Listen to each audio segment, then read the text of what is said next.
Hola, buenas tardes. Vamos a hablar sobre el soporte nutricional integral de COVID-19, encargado por los doctores Rojas Brian, Vaca Kevin y quienes habla la doctora Joaquín Adriana.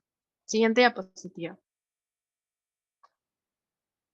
Hablamos sobre el COVID-19 como una enfermedad causada por el virus de SARS-CoV-2, que viene en el síndrome de dificultad respiratoria aguda, en su forma más grave.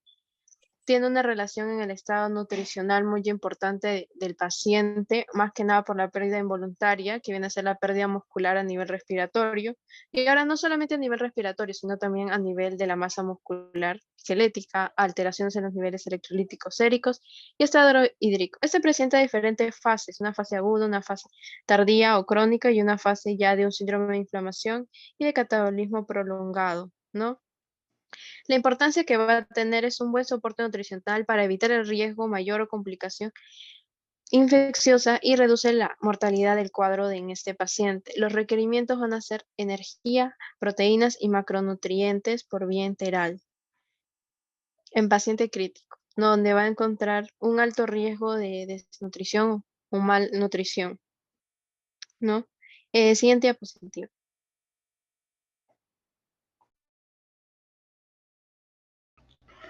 Bueno, yo les voy a hablar un poco sobre el soporte nutricional integral para pacientes con COVID-19.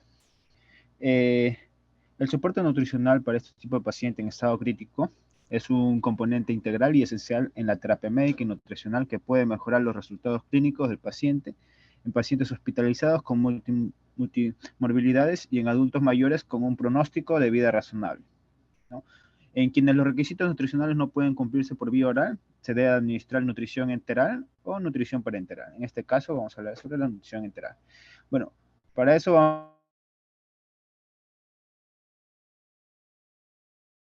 a tener el manejo de nutrición paciente crítico post ventilación mecánica invasiva.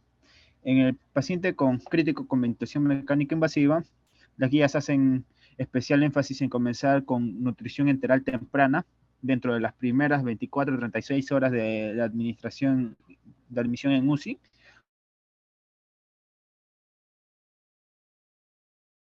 o incluso en las 12 horas después de la intubación mediante la colocación de sonda nasogástrica.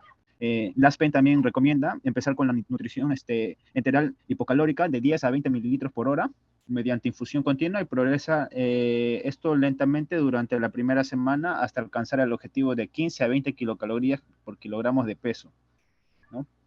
Eh, También la nutrición enteral temprana podría ser no recomendable para los pacientes ingresados en la UCI que presenten síntomas gastrointestinales relacionados con COVID-19, lo que puede indicar un mayor grado de severidad de la infección.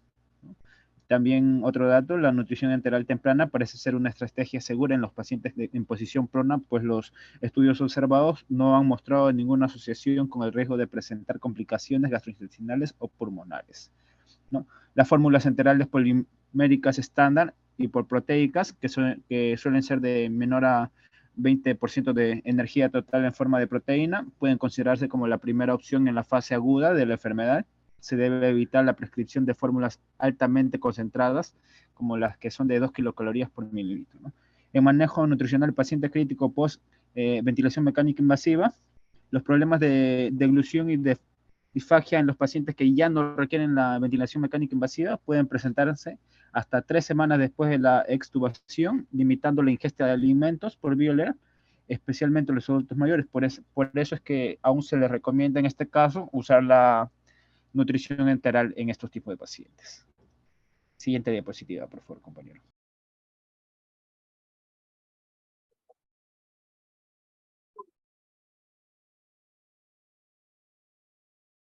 Bueno, para continuar sobre los soportes calóricos, podemos hacer una pequeña fase temprana en la que esta enfermedad se le va a tener una recomendación nutricional hipocrática que trata de no excederse y además que durante el tercer día, si las formas críticas, si digamos hay de un 20-25% de kilocalorías por día, van a ser utilizadas a una estimación de un requerimiento energético, tanto como nutrición, disponibilidades estimadas que se le puede hacer.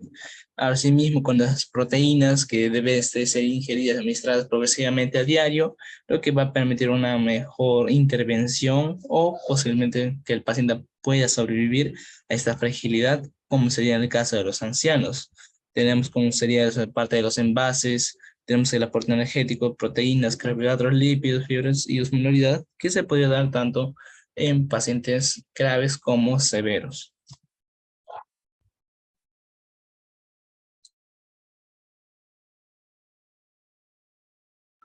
Sí, continuando con la exposición, hablamos sobre un manejo nutricional de este paciente hospitalizado ya críticamente enfermo por el virus SARS-CoV-2, ¿no? Con COVID-19.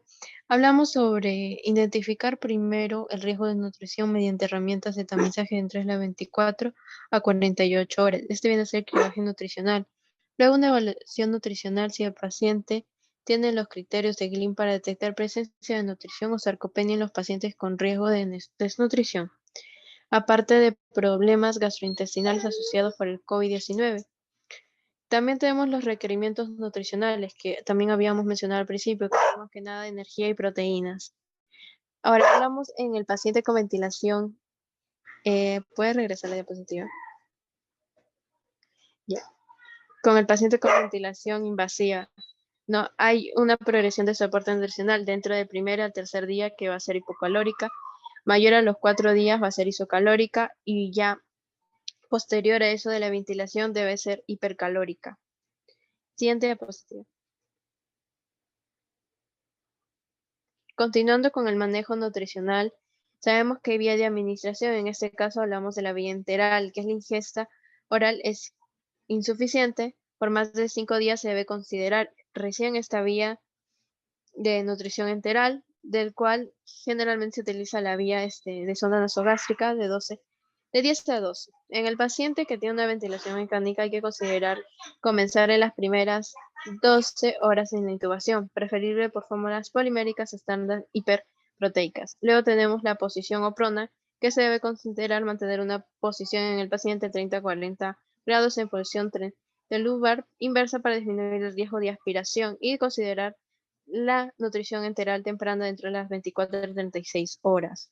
Dentro del monitoreo debemos más que nada mantener la concentración de la glucosa del paciente entre 140 y 108 miligramos por dilitro, aparte de evaluar los niveles séricos de magnesio, potasio y fósforo para evitar el riesgo de síndrome de retroalimentación, y considerar la nutrición enteral en el paciente extubado hasta que pueda tener una ingesta oral que ya sea suficiente para tener soporte calórico.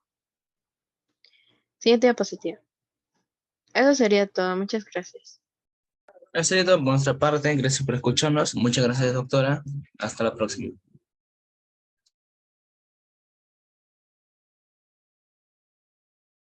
Ya, a ver, tener